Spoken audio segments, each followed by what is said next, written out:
Today on Matt Walsh Show, federal workers are in a state of panic after being subjected to the smallest amount of accountability and transparency. I already had a pretty low opinion of many federal workers. Now I'm realizing that my opinion was, I guess, still too high. Also, Joy Reid weeps on camera over her firing. Democrats in Maryland want to put condoms in elementary school vending machines.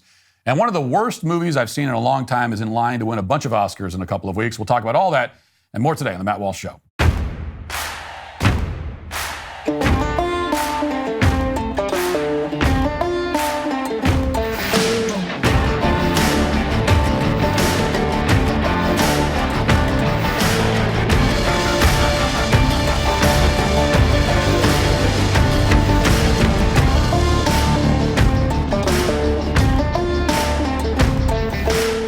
Let me tell you about something that doesn't get enough attention, your liver. This powerhouse organ is crushing it 24/7, handling over 500 functions in your body. It's a hard job, and sometimes your liver needs a little support. That's where Dose for Your Liver comes in. It's not some weak supplement. This is hard-hitting, science-backed support for your body's most crucial filter. The results speak for themselves. Clinical trials showed over 86% of people got major improvements in their liver enzyme levels. Want to know what makes this different? One shot of Dose packs the same punch as 17 shots of turmeric juice. It's designed for peak performance, supporting energy levels, digestion, and overall liver function. No BS ingredients either. It's clean, sugar-free, and engineered to deliver results. Start giving your liver the support it deserves. Save 30% on your first month of subscription by going to dosedaily.co/Walsh or entering Walsh at checkout. That's DOSEDAILY.co/Walsh for 30% off your first month subscription. There's an old line from one of Ronald Reagan's press conferences that you've probably heard before. He's talking about trade embargoes and inflation and how farmers in Illinois are being impacted by government policy. And he begins with one of his trademark quotes by saying, "The 9 most terrifying words in the English language are, 'I'm from the government and I'm here to help.'" And the line obviously resonated, and it's quite well known and famous now, and not just with the farmers who were watching that press conference in Chicago. Anyone who's ever interacted with the government understood immediately what Reagan was getting at. Most of the time, when the government gets more involved in your life for whatever reason, it's a good indicator that things are about to get worse. And normal people are frightened of that possibility for good reason. At the same time, Reagan's one-liner raised a question that until now has gone unanswered. And that question is this: if everyday people are mortally terrified of government intervention in their lives, then what exactly do government bureaucrats fear above all else? What short, unassuming sentence could possibly terrorize the entire federal workforce in the same way that the government is capable of terrorizing everyday people and people in the private sector? Well, a couple of days ago, courtesy of Elon Musk and Doge, we learned the answer to those questions. We finally learned how to usher in a state of total panic in the federal government in just a few short words. It turns out that all you need to do, if you want federal bureaucrats to melt down in a very public and humiliating fashion, is ask them what they did last week. That's it.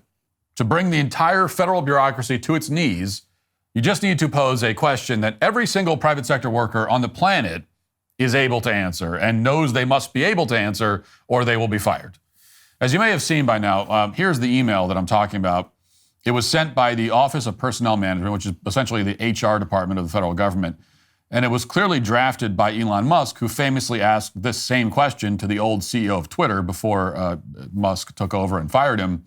But here's what the email looked like. Very, very simple. As you can see, it reads, "Please reply to this email with approximately 5 bullets of what you accomplished last week and CC your manager." Now, you will not find a less threatening, more straightforward question that an employer could possibly ask an employee. I struggle to think of any remotely productive worker in any context who would have any difficulty answering this question. You know, a janitor could say he mopped 5 floors. A plumber could say he fixed 5 toilets. A restaurant worker could say he served a certain number of tables and so on. A lawyer or consultant or anyone else with an hourly rate could produce a timesheet that outlines everything he did at every single moment of the day. Okay, well, maybe a consultant couldn't do that, but most workers in the private sector, both white collar and blue collar, can and often must answer questions like this. But for many federal workers, this email is an existential threat. And that's because, unlike the overwhelming majority of workers in this country in the private sector, they, in many, though not all cases, don't do anything. And to this point, have not been expected to do anything. They just shuffle papers around and wait until their pensions vest. This is something that's considered impolite to say out loud, I guess, but everybody knows it's true.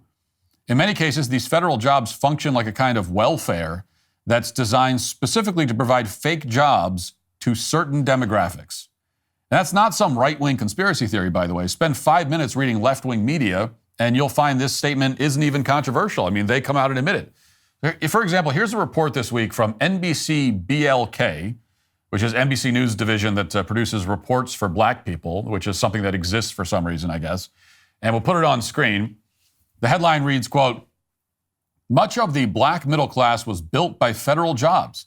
That may change. For the last several decades, federal jobs helped black workers find stable work with guardrails to prevent bias, but mass cuts are threatening decades of upward mobility."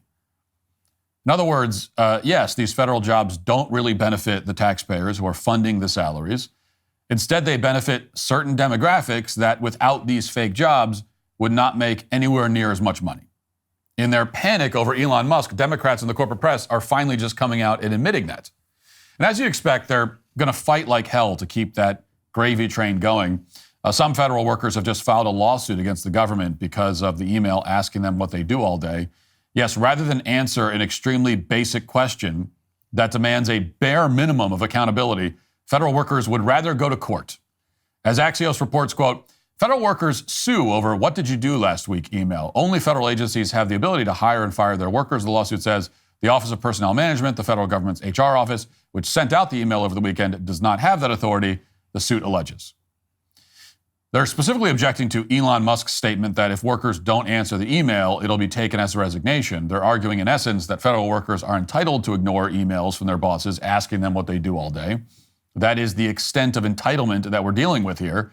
And by the way, these workers are getting a second chance to answer the email. Now Musk has clarified that, quote, "Subject to the discretion of the president, they will be given another chance. Failure to respond a second time will result in termination." So they get another chance.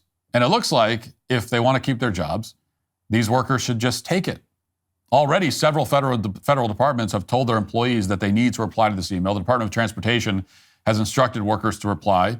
So has the Department of Health and Human Services, the Social Security Administration, the Consumer Financial Protection Bureau, and many others. But there are signs that throughout the federal government, many workers will simply be incapable of answering this email. They legitimately cannot think of a single thing they did in the past week that was productive, apparently. And that's probably terrible news for their careers. But it's good news for us because if nothing else, their televised meltdowns have been pretty entertaining. So we'll start with this indignant woman on CNN who works at some unnamed federal agency, and she's very upset about this. Watch. First, just tell us about this email and what it was like receiving it and what you all have talked about after getting it. Sure. I got this email Saturday afternoon, about 3 p.m., and I felt absolutely infuriated getting this email with a demand within 48 hours to provide a response on what I did within the last week or face termination. This is clearly an attempt from Elon Musk to harass and bully and intimidate the federal workforce, which is part of his broader plan to gut the federal workforce and privatize public sector services to ensure that corporations like his own can get more profit. And that makes me really angry, and my coworkers as well. These spoiled brats. I mean, it's amazing. They just can't help themselves. Yeah, the plan is to gut the federal workforce, and this is, you are why, lady. You're the reason why we want to gut the federal workforce, is exactly because of you and people like you. Infuriated that she's being asked to simply, what did you do last week? With the taxpayer money, we are paying you. It's our money out of our pockets to do a job. What did you do the job? What is the job? What did you do? That's the question. Now, evidently, this woman has a lot of time to appear on CNN and claim that she's being bullied and harassed, and she's absolutely infuriated. But even after talking through this whole segment, she still never explains what she does all day. Instead, she attacks her supervisors, which is, again, it can't be emphasized enough. In the private sector, you would not get away with this. If your boss comes up to you at your job and says, well, hey, what did you do last week? And you said, well, I'm infuriated that you even asked me that question. How dare you? How dare you expect me to explain what I'm doing with the money you're paying me to do the job that I'm... How dare you?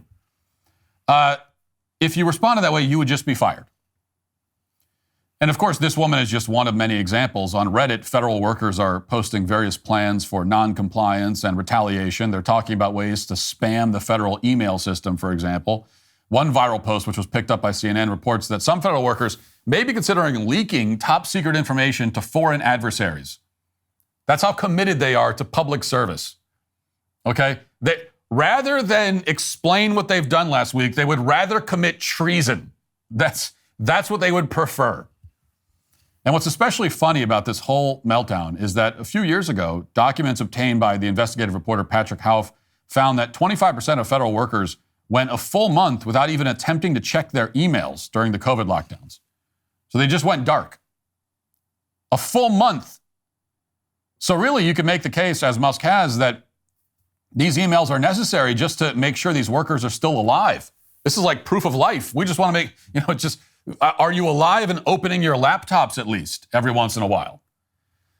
But apparently that's too much for these workers to deal with. They're worried that if they have to answer the email honestly, they might lose their jobs. Thousands of probationary federal workers have already met that fate. In particular, terminated workers at the IRS are having some of the better meltdowns. Here's one of them, which was posted by NBC Philadelphia. Watch. It wasn't a legal firing. My performance was good. I was doing everything I was supposed to be doing. I was even one of those government employees that went every day of the week. I had to report every Monday through Friday, 7 to 3:30. That was my tour duty, and that's what I served. And here I am. Did you get? I was one of those government employees who went to work every day. One of those. Yeah, no, but that's exactly the problem. I was even one of those federal workers who went to work every day. No, but that shouldn't be one of those. That should just be all of them. That's not. That shouldn't be like a type of federal worker. That shouldn't be a special category. I was one of those special ones who actually went to work every day, Monday through Friday. Yes, this IRS worker stated that he was shocked to be fired because he actually showed up to work 5 days a week. That was his tour of duty, as he put it. These are people who legitimately think they're storming the beaches of Normandy just by going into an office building on a regular schedule.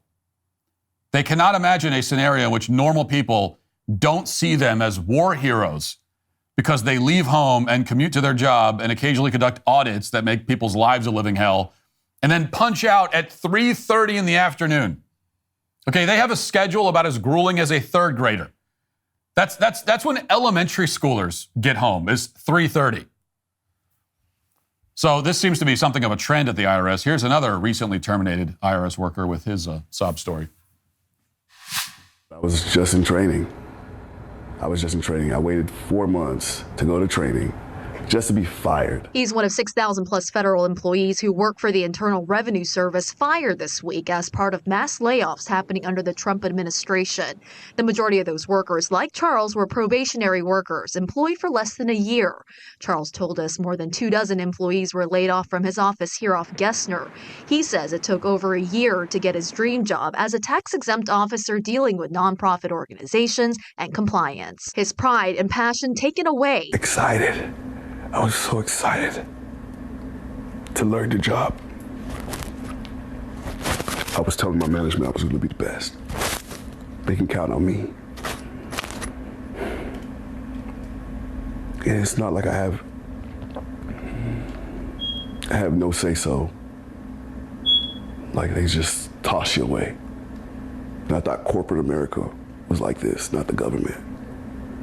I thought the government takes care of their people. So did you catch his dream job? He was a tax-exempt officer dealing with nonprofit organizations and compliance. That's what he's crying about on national television. that this was his dream that has been shattered. This was his, his pursuit of happiness, kind of story. And, growing up, some people want to be astronauts. Some kids want to be race car drivers. They want to be, they want to be heroes. They want to be, but not this guy. He dreamt of becoming a tax-exempt officer dealing with nonprofit organizations and compliance. That's how he thought he would serve the American people as he sits there in sweatpants with his smoke detector beeping, which is so on the nose that I thought that was a joke. I had to look up to see if that beep was in the original video. It is. I don't, some stereotypes just are stereotypes for a reason. In fact, they almost all are. And then, of course, there's the part where he explains that, in his understanding, the federal government took care of its people, unlike corporate America. In other words, he thought he'd score a permanent job with no accountability whatsoever. That was actually his dream, right? He wasn't actually dreaming of enforcing compliance on nonprofits or whatever. He was dreaming about having a job where there was no accountability. None of these people can hear themselves speaking. None of them understand what they're acknowledging. In reality, they're making the case for their terminations better than Elon or Donald Trump possibly could. They're more or less stating that they don't do anything. But to be fair to the federal government, there are some exceptions. There are some employees, particularly employees in the federal intelligence agencies, who have been very busy in recent years. And I'm talking specifically about the National Security Agency, or NSA. And we know they've been busy at the NSA because the City Journal just obtained chat logs from the agency's top secret internal messaging system. As the City Journal has just reported, quote, "These logs dating back 2 years are lurid, featuring wide-ranging discussions of sex, kink, polyamory, and castration. One popular chat topic was male-to-female transgender surgery, which involves surgically removing the penis and turning it into an artificial vagina. Mine is everything," said one male who claimed to have had gender reconstruction surgery. Another intelligence official boasted that genital surgery allowed him to wear leggings or bikinis without having to wear a gaff under it. These employees discussed hair removal, estrogen injections, and the experience of sexual pleasure post-castration. It goes on from there. So at least we know what the NSA has been up to. So if you ask them what they did, what their 5 things were last week, it's a list that none of us would want to read, but they would be able to list it. And if we're being honest, we all know that this kind of thing was going on at many other federal agencies. If it was happening at the NSA, supposedly one of the more serious federal agencies, then it was happening all over. None of these federal workers ever thought they'd be held accountable for what they do all day. And that's because for more than a century, thanks in part to various Supreme Court decisions, the idea of an ever-expanding, vast federal bureaucracy has been taken as a given in this country. Nobody thought it could ever be reined in. The federal government assumed just more and more powers and, quote, civil service protections and so on, and, no one ever did anything about it. But despite what you may have been told, the Constitution does not require any of this. Instead, the Constitution empowers the executive to run the executive branch, which employs every single one of these perverts, narcissists, and incompetents. No judge, no lawsuit, no act of Congress, certainly no CNN appearance can circumvent the constitutional separation of powers that gives the executive branch that control. What we're seeing now, which is something that we should have seen a long time ago, is an executive branch that's finally willing to exercise that control. Now let's get to our 5 headlines.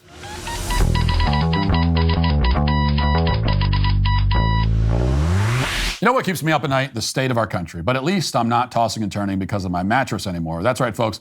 I'm talking about Helix Sleep. I never realized how badly I needed a new mattress until I finally got one.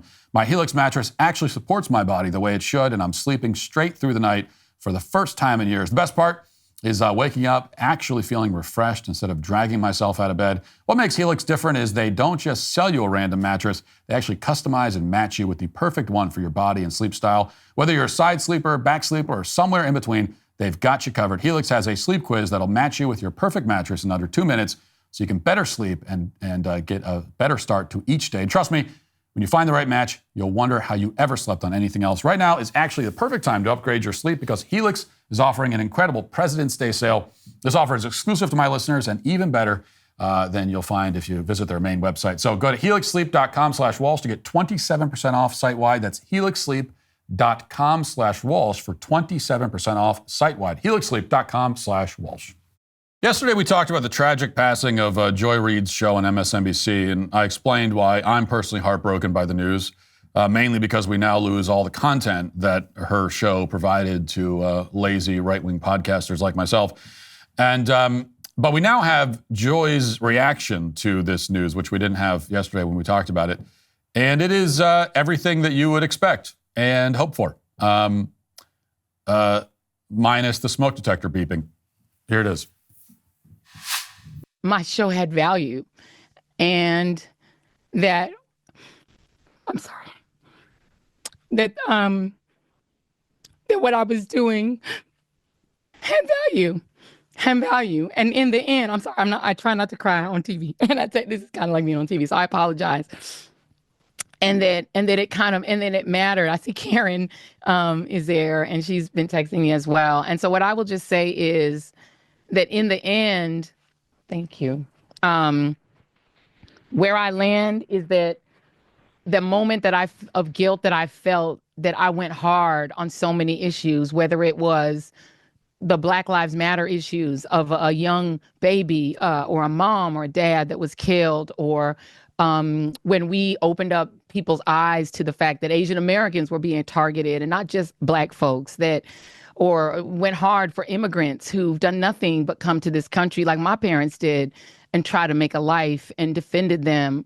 Or whether we've talked about what the president is doing that is subversive to the Constitution, that is injurious to our liberty, defending books that people find inconvenient, that Nicole Hannah-Jones put into our spirit, that we need to understand 1619 as the real founding of this country, whether it's talking about any of these issues, and yes, whether it's talking about God. That's enough. She says, well, I talked about Black Lives Matter, the Black Lives Matter issue of a young baby, or no. Then she then she quickly moves on to, or a mother, because that's actually the one you specifically don't talk about, the fact that the life of a baby matters. That's the one. That's actually the one category of person, Joy, that you leave out. Is that. But anyway, she's devastated. She's crying on camera, no dignity, no sense of decorum or self-respect. And in case anyone out there would make the mistake of feeling any pity for this woman, remember that she mocked many times what she calls white tears. She has a total contempt for white people, in particular white women who cry. She talks about white tears. So I guess these are, using her sort of phrasing, her terminology, these are Joy Reid's black tears. Is that how can I say that I'm tired of Joy Reid's black tears? Am I allowed to say that? That only goes one way, of course, right? But even aside from Joy's racism and hypocrisy and the double standards and all that, it's just gross and pathetic to cry like this. It's one thing to cry publicly over some tragedy, some national tragedy that's befallen the nation, but to cry over your show getting canceled is disgusting. It's grotesque. And speaking of grotesque and pathetic people, Rachel Maddow took to the air on Monday night on her own show to call out her network for racism, for firing Joy Reid. Listen. An even bigger programming change is at 7 p.m., 7 p.m. Eastern, where Joy Reid's show, The Reid Out, ended tonight. And Joy is not taking a different job in the network. She is leaving the network altogether. And that is very, very, very hard to take. I am 51 years old. I have been gainfully employed since I was 12. And I have had so many different kinds of jobs, you wouldn't believe me if I told you. But in all of the jobs I have had, in all of the years I have been alive, there is no colleague for whom I have had more affection and more respect than Joy Reid. I love everything about her.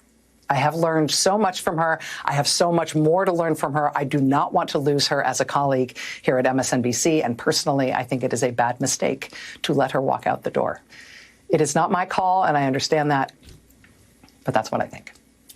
I will tell you, it is also unnerving to see that on a network where we've got two non-white hosts in primetime, both of our non-white hosts in primetime are losing their shows, as is Katie Fang on the weekend. And that feels worse than bad, no matter who replaces them. That feels indefensible, and I do not defend it.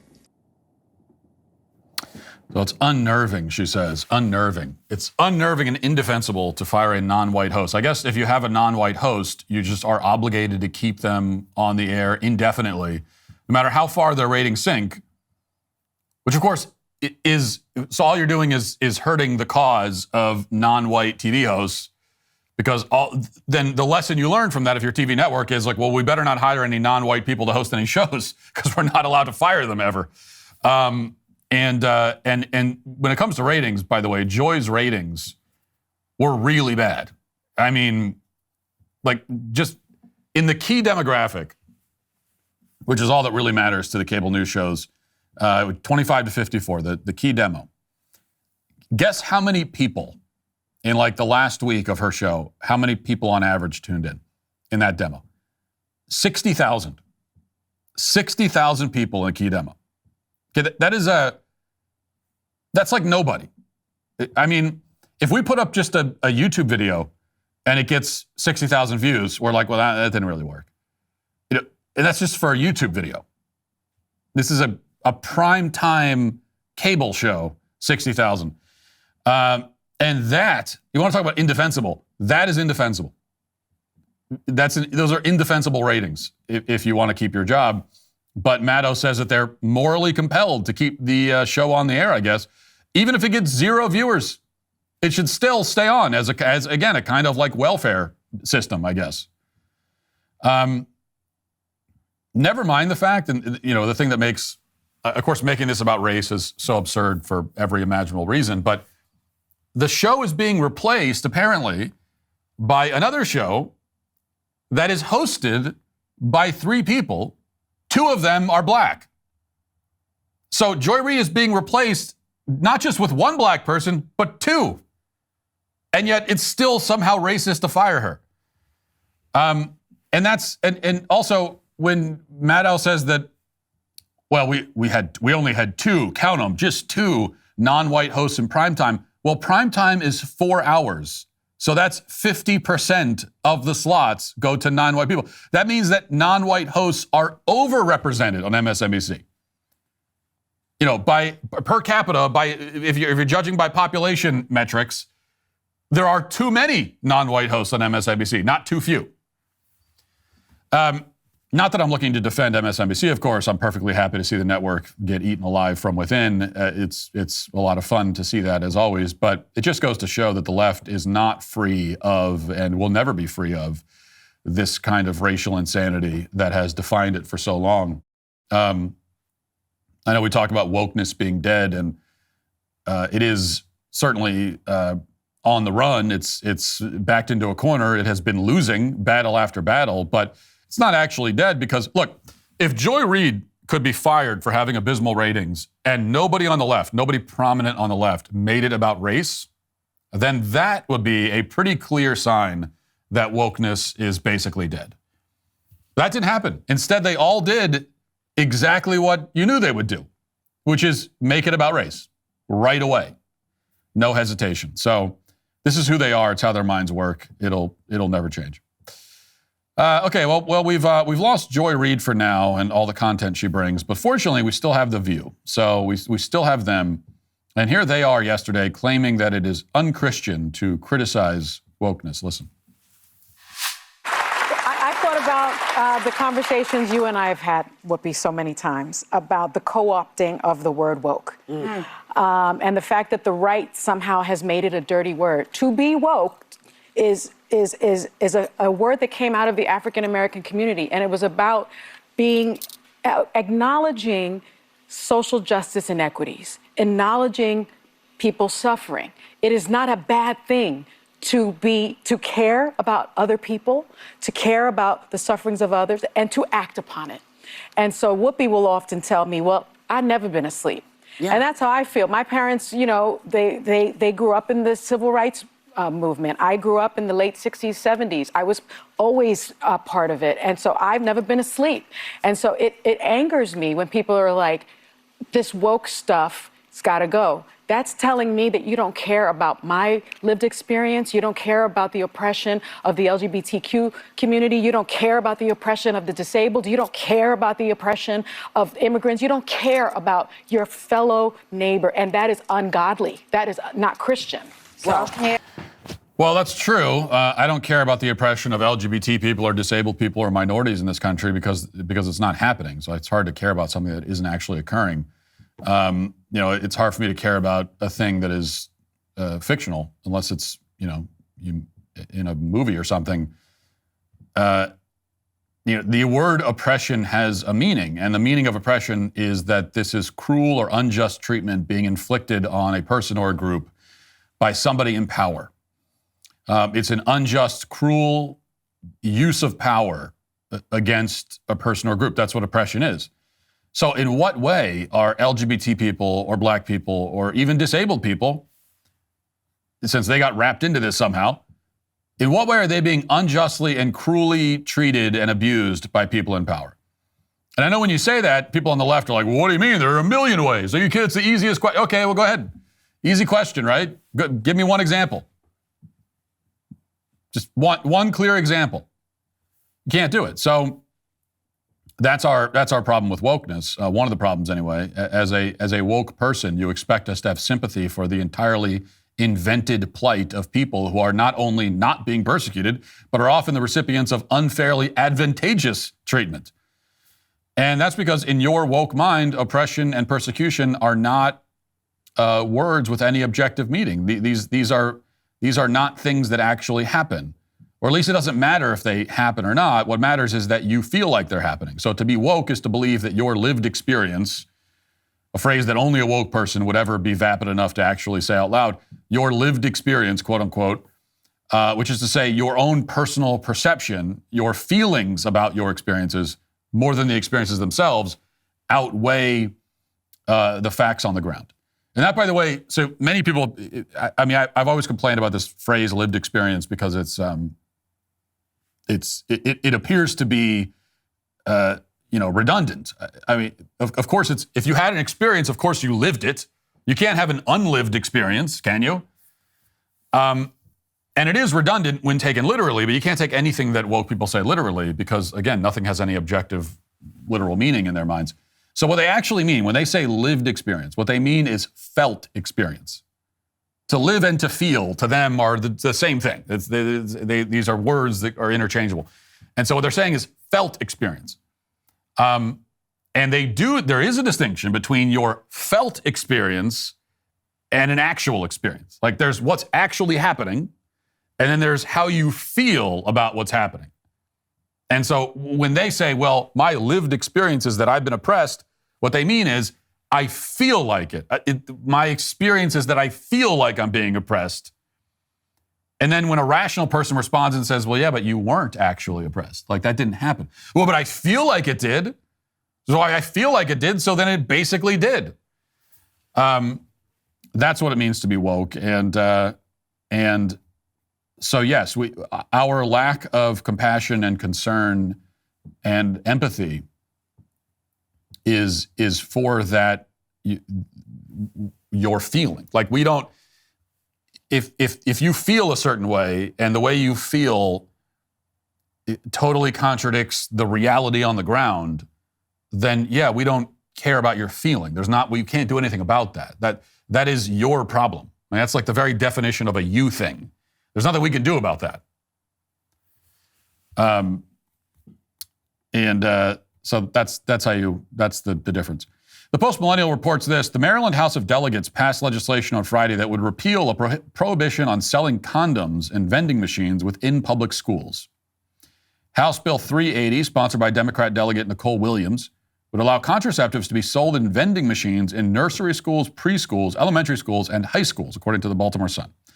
The bill also eliminates the current misdemeanor criminal penalty, which carries a $1,000 fine. Williams explained, quote, it's a really simple bill. All it does is remove a criminal penalty. It's not setting policy. It's not dictating to anyone what they should or should not do. All we're doing is removing a misdemeanor from our criminal law article.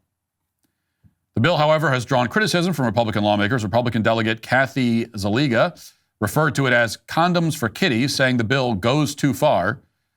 Harford County Republican delegate Lauren Ariken also opposed the measure, questioning the necessity of condom sales in places for education. Well, I actually agree that they should remove the misdemeanor penalty for giving condoms to elementary school students. They should get rid of the misdemeanor penalty and make it a felony. That's to get rid of the misdemeanor and replace it with a felony. It should not be a misdemeanor with a $1,000 fine to give condoms to elementary school students. It should be a felony with prison time. So that's, if you're going to make a change to that law, that's what the change should be. And this is obviously perverse and totally insane. Anyone who supports putting condoms in a public school vending machine is a dangerous pervert who should not be allowed around children, much less teaching them or setting public policy that affects them. But, you know, when I read these kinds of articles, what I want to focus on is the statement from the lawmaker who opposes this measure. So we're told that this Republican delegate says she's against it, and it's good that she's against it. You should be against it. But then she says the phrase that I hate the most from Republicans. I hate this phrase from Republicans. I want all Republicans and conservatives to take this phrase just out of remove this phrase from their vocabulary entirely.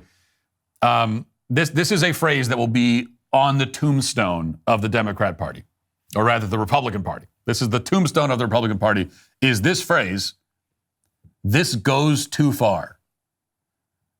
This is like the mantra of the Republican Party. As the Democrat Party has run roughshod over American culture, ransacking and pillaging and taking whatever they want, Republicans have stood by for decades and impotently shouted, "This goes too far." Now, granted, in recent times, and by that I mean like the last month or so, Republicans under Trump have actually been effectively have been operating effectively and enacting an agenda for the first time, like in my lifetime. But historically, usually, this is what we get. We get these shouts of, "That goes too far." And I don't want to give Kathy a hard time. I don't know anything about her. Maybe she's a very solid right-wing conservative. I truly don't know. It's possible that she is. I just don't know. I'm only saying that "it goes too far" is the wrong response to this kind of thing. Putting condoms in public school vending machines doesn't go too far. It is an outrageous and depraved act of sexual predation against children. It's a thing that, like, no degree of this thing should be happening. It's not that we went too far in the direction of giving birth control to kids in school. It's a thing that we should not have gone 1 inch in that direction. So goes too far means or implies that there's a form of giving birth control to kids in public school that would be acceptable, but that putting them in vending machines or maybe putting them in elementary school goes too far.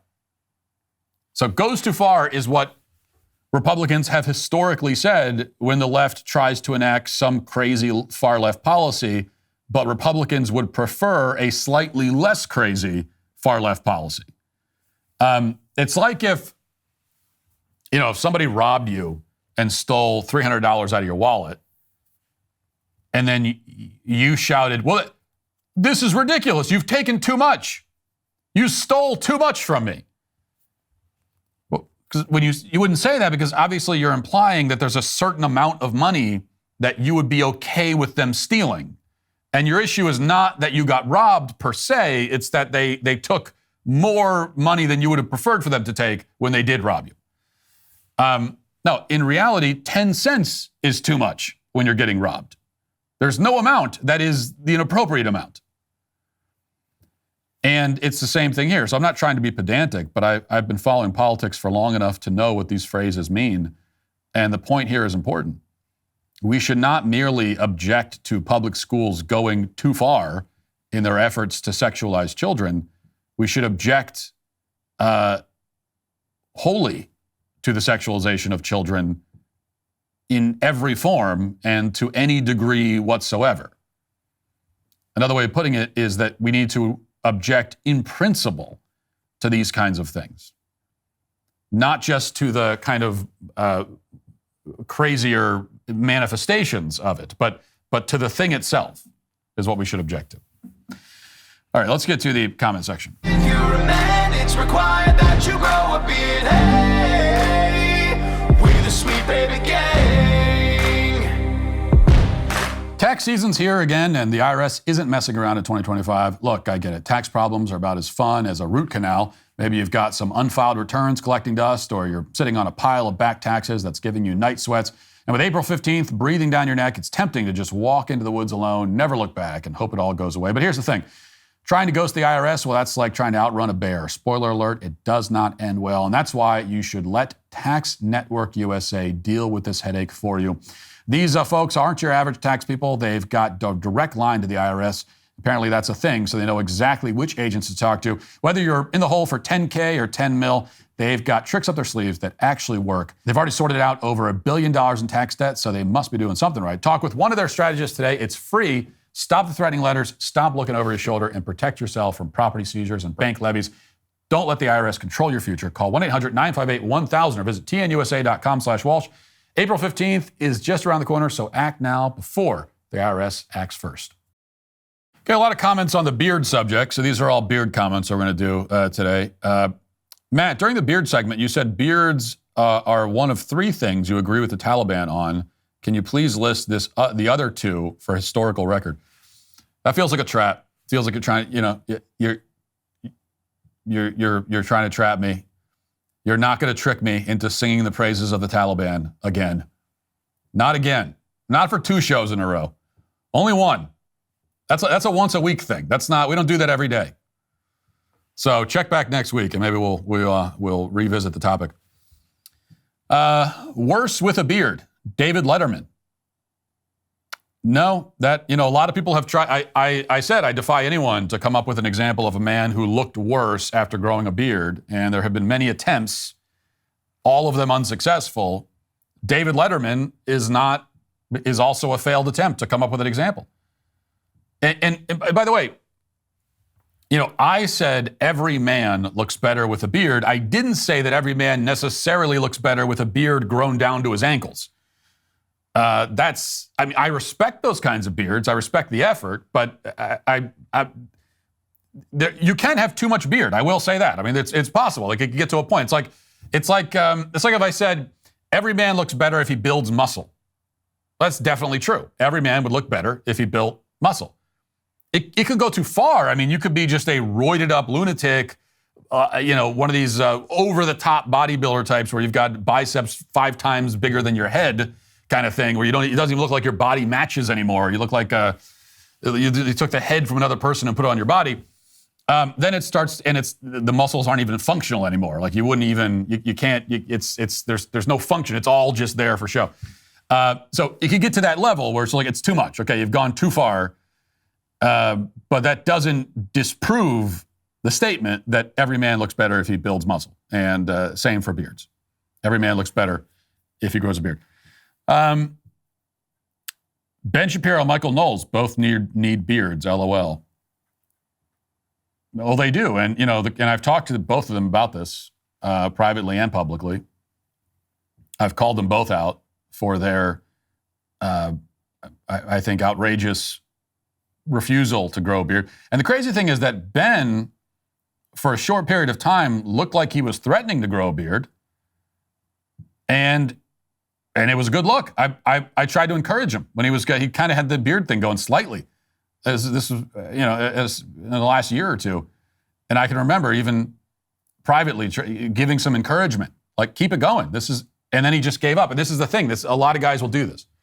They'll start to grow the beard, and then they get to a point where they become frightened and they turn back. And often I'll hear the guys will say to me, well, yeah, I tried to grow it and then it got itchy. Okay, well, you got to push through that. It's not going to be itchy forever. Okay, I'm not sitting here every second of the day just feeling like I have poison ivy rash all over my face because I have a beard. But you have to get through it. You have to push through it, okay? It takes a certain commitment. So if you get to the itchy phase, you're getting right to the precipice of being a legitimate bearded man, of being a beardsman. Being a real beardsman is on the other side of the itchiness, but you have to push through it. This is literally what separates the men from the boys. Did Matt just declare that Michael, Ben, and Andrew are all shriveled, leprous little weaklings? I did not declare that. That's not me saying that. That's science. This is basic biology that makes these determinations. Matt, I'm 1/4 Native American Indian. If I try to grow a beard, it comes in patchy and uneven. I would grow one if it didn't make me look like a homeless psychopath. You know, there were a lot of comments like this, a lot of people claiming their ethnicity gives them an excuse to not grow a beard. I heard a lot of, oh, I'm Native American, oh, I'm Asian. That's not an excuse, okay? You're the one who decided to be Native American. So don't come to me with that excuse. Don't use that as an excuse now. Whatever the beard, everyone is capable of growing some kind of beard. Whatever it is, that's your beard. Let's see. Says the guy who can grow a nice beard, my patchy as hell. Well, again, and here we go with the patchy beard thing again. Patchy beards are also, look, this might be controversial. Those are a fine look, I think. I think those are fine. That's like, they call that hobo chic, I think is what they call it. The hobo look is a look. That's fine too.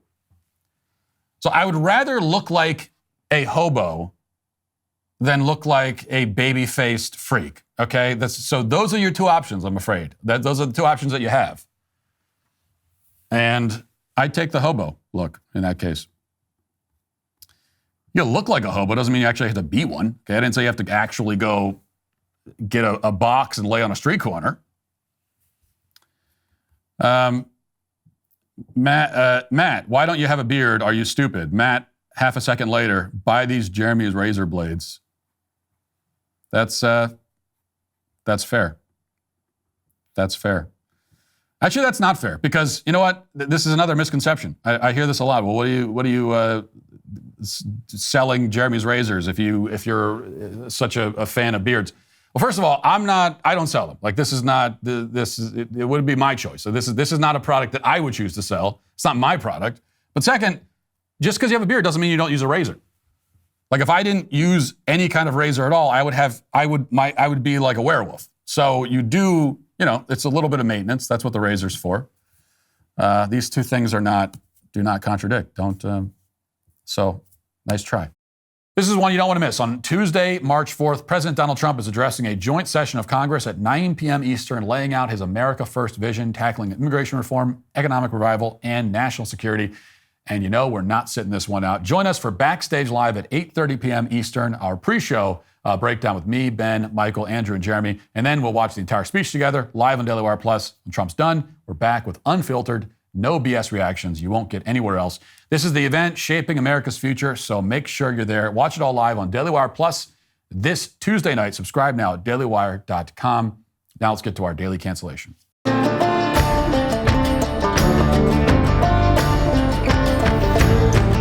This cancellation segment today exists mainly so that I can justify 3.5 hours that I wasted this weekend. But it also, I hope, serves as a warning that will save many of you from suffering the same fate. There's also a lesson to be learned here, I think, or relearned about Hollywood and movie critics and the kinds of films that earn all the praise and accolades these days.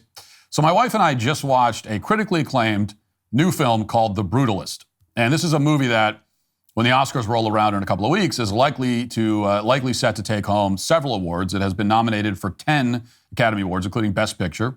It already took home the Golden Globes for Best Drama, Best Director, and Best Actor, along with a slate of other smaller awards throughout this award season. Critics have hailed the film as a work of genius, a masterpiece. Its critics' score on Rotten Tomatoes sits at 93%. And if you scroll down the pull quotes on the Rotten Tomatoes website, you'll find critics saying stuff like, quote, "It is quite easily one of the greatest films of the 21st century," and, quote, "a monumental work of cinema," and, quote, "It's not a film to devour, but to be devoured by. There's such a weight to it that it creates its own field of gravity." Now, these are ringing endorsements. Well, the first two quotes are. I'm not exactly sure what the hell the third one is even supposed to be trying to say, but this is what happens when film critics are really taken by a film. They get so caught up in the experience that they start babbling incoherently. All told, suffice it to say, this film is a critical darling. And it's not just the critics singing its praises. The audience score on Rotten Tomatoes is a very respectable 80%. And I have personally heard from multiple people that it's a good film, even a great film. And it was this last piece, the endorsements of actual humans as opposed to movie critics, that convinced me to sit down with my wife and watch this thing. And that is a decision that I very much regret. I am sad to report that The Brutalist is not good. It is very bad. In fact, it is, all told, one of the most unpleasant film experiences I have ever had. Indeed, I find it very hard to believe that most of the people who claim to like this film actually did like it. When someone tells me, oh, I like the film, I think you're lying. I think you're a liar. I'm calling you a liar. I don't believe you liked it. Because every year, it seems, there is one especially artsy and self-indulgent film that everybody pretends to like because they think they're supposed to. You know, they're convinced that the film is some sort of IQ test and the score is pass-fail, and the way to pass it, they think, is to think the movie is a masterpiece. Even if, in reality, they spend at least half the runtime praying for the damn thing to be over. You know, the movie becomes a kind of psyop that critics run on the public, and then the public runs on itself. Everyone goes around speaking in hushed and reverent tones about the monumental artistic achievement of a film that almost all of them actually hated. Every year gives us at least one of those kinds of movies, and The Brutalist is this year's addition to that pantheon of films that people hate but pretend to like. And I'm here to tell you, do not fall for the psyop. Do not waste your time on this movie. And if you don't believe me, I will describe the film to you, and there will be spoilers. This is your warning. If you don't want the plot spoiled, don't listen to this review. Although the good news is that the plot really can't be spoiled because there isn't much of a plot to spoil. The Brutalist is a slow, meandering slog to nowhere. It is a long, dreary, monotonous journey into the void. And when I say long, I mean long. I mean 3.5 hours long. You could watch 2.5 other movies in the time it takes to watch this one movie. There is no valid excuse for a movie to be 3.5 hours long. Anyone who's ever made a film knows that editing is a crucial process of the filmmaking process. Okay, you also know that if you're not getting rid of scenes you like when you're editing, not just scenes you don't like, but even some of the moments you do like, then you're not editing it enough. Editing and cutting down a film should hurt. It should be painful. And if it doesn't hurt, you have not cut nearly enough from the film. And it's clear that the director, Brady Corbett, took apparently very much the opposite approach. So he put the film together, came up with his V1, looked at it, and said, this is absolutely perfect. We will cut not one single thing. In fact, let's add some more random stuff. The movie's only 3 hours long. Let's add about 15 more shots of people staring forlorn into the distance. Oh, and we already have 9 scenes of the protagonist shooting heroin. Let's add 5 or 6 more. Because, you know, you can never have too much heroin in a movie, I say. That was apparently the conversation that happened in the editing bay while this film was being put together. And the end product is an endurance test that the vast majority of the audience will probably fail. So, what is the movie about? Well, The Brutalist is a story of a fictional Hungarian Jewish architect named Laszlo Toth, played by Adrian Brody, who flees war-torn Europe and immigrates to the United States, where he is eventually reunited with his now disabled wife and niece. They're initially split up, and then they reunite a little bit later in the film. And he faces a lot of hardship. He befriends a homeless black man, one of the only virtuous characters in the whole film, of course, develops a heroin addiction, and is eventually taken in by a wealthy American business magnate played by Guy Pearce. And Pearce's character, Harrison Van Buren, enlists Toth to build a giant community center in Pennsylvania. Which, as far, if you can call that a plot, that's basically the plot of the film. Now, the theme of this movie is that immigrants have a hard time in America and are underappreciated and often abused. And this theme, which is not exactly a unique or revolutionary theme, but it's a theme that like approximately 90% of all Oscar bait movies explore. And the theme is explored in relatively subtle ways for the first about half of the film. In fact, if the movie had only consisted of its first half, if it had ended around its midpoint, it might have been a decent, though not great film. But unfortunately, it continues. And then it continues, and it continues, and it continues. And finally, just in case the audience has not quite gotten the message that Americans are cruel to immigrants, there's a scene towards the end where, again, spoiler, Van Buren finds an intoxicated Toth laying in a back alley and proceeds to rape him while telling him how disgusting and useless he is. Yes, the white Christian American businessman makes anti-immigrant comments while raping the Jewish immigrant in a back alley. And that's an actual scene in this movie, all right? And Toth, for some reason, goes back to work for Van Buren even after this episode. But now he's an even more morose character, understandably. And this leads to the climactic moment in the third act where Toth's disabled wife wakes up screaming from pain in the middle of the night because she's disabled. She has osteoporosis. And so this is also a scene, by the way, that we see like 10 times of her waking in the middle of the night, screaming in pain. Because we got to get the point. She's disabled and in pain. You can't have one scene that tells you that. We need 15 scenes so that you understand that this woman is disabled and in pain. And finally, there's this scene, and Toth decides, because he's such a good husband, that the way to make his wife feel better is to give her intravenous heroin, which he does, and then has sex with his overdosing wife, who almost dies. And when she wakes up in the hospital, she tells her husband that she wants to move to Israel, because America is rotten. Quote, the whole country is rotten, she says. And then she leaves. She goes home. Before going back to Israel, she then goes to the home of Van Buren to confront him for raping her husband. And Van Buren runs away and kills himself. At least that's implied. They never actually show it. But he goes and kills himself. And the end. Like, that's the end of the movie. There's a totally unnecessary epilogue scene, because unnecessary scenes could be the actual name of this movie. But the movie essentially ends with the homosexual Christian rapist millionaire committing suicide after he's confronted by the strong feminist wife of the Jewish heroin addict immigrant that he violated. So that's probably all you need to know about this movie. There are enough problems in what I've just described that I would think would convince you not to watch it. But there are plenty of other problems too. For one thing, and this is not a small issue, Toth is supposed to be a brilliant architect in the film.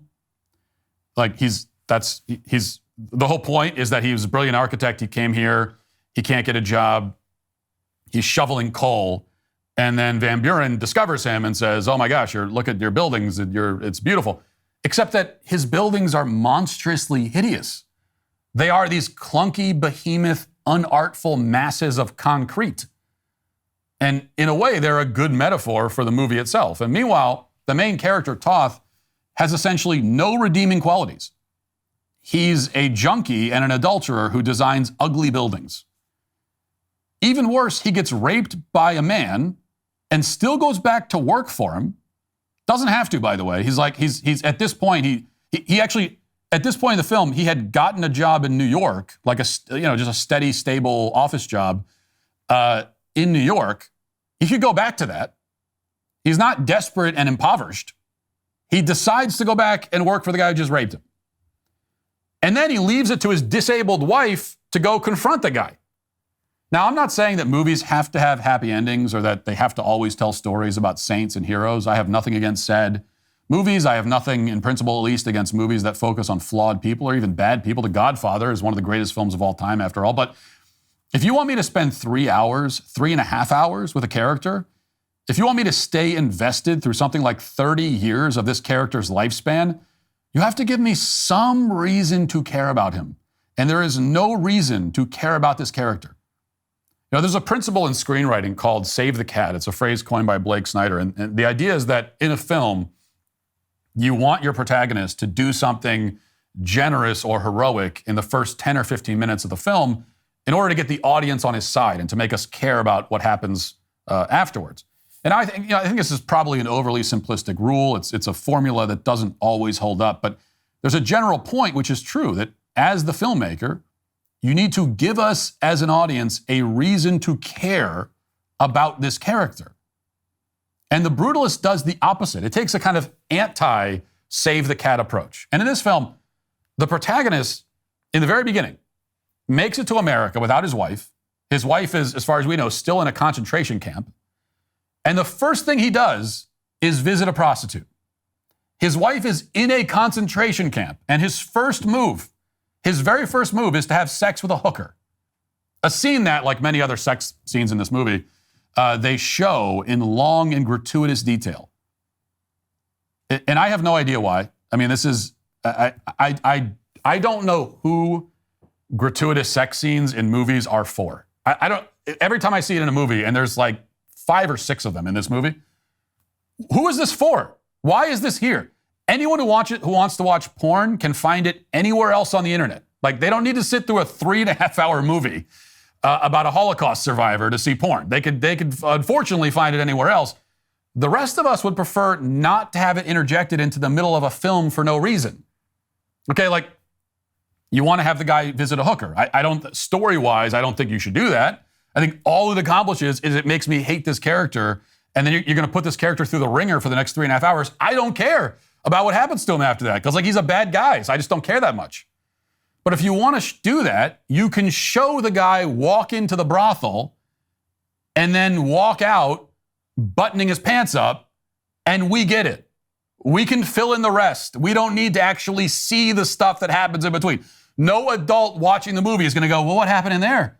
What was the meaning of that? What was that all about? Anyway, the bigger problem is that the character doesn't really grow or change in any way from this point. Another basic principle of filmmaking is that the main character has to undergo some kind of transformation. Some sort of change should happen. That's what a story is. Like a character goes through a change, both an internal emotional change and there should be some kind of, so there should be the internal journey and the physical journey. Both of those things should happen in a story. It's not a real story if we don't see that. And instead, Brody's character goes from sad to a lot sadder by the end. He's a pitiful figure in the beginning, and by the end, he's even more pitiful. Why do we need to see that? Why should we want to see that? Why does this movie exist? Why did the filmmaker feel the need to tell this story? None of that is clear by the end of the movie. I will say the performances in the film are quite impressive. They're good performances. It is a beautifully shot film, but the movie underneath is quite ugly. It is ugly and pointless and depressing and demoralizing just for the sake of it, for no reason other than just to be that way. And, I just asked why the film exists, and I think I answered the question. It exists in order to be ugly and pointless and depressing and demoralizing. And that's why a lot of films exist these days. And they usually win a bunch of awards, and people pretend to like them, but that doesn't change the fact that they are, at their core, simply bad films. And this is simply a bad film. And it is also, today, canceled. That'll do it for the show today. Thanks for watching. Thanks for listening. Talk to you tomorrow. Have a great day. Godspeed.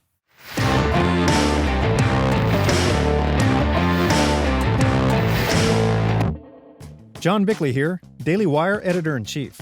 Wake up every morning with our show, Morning Wire, where we bring you all the news that you need to know in 15 minutes or less. Join me and my co-host Georgia Howe for daily coverage of all the biggest stories on Morning Wire.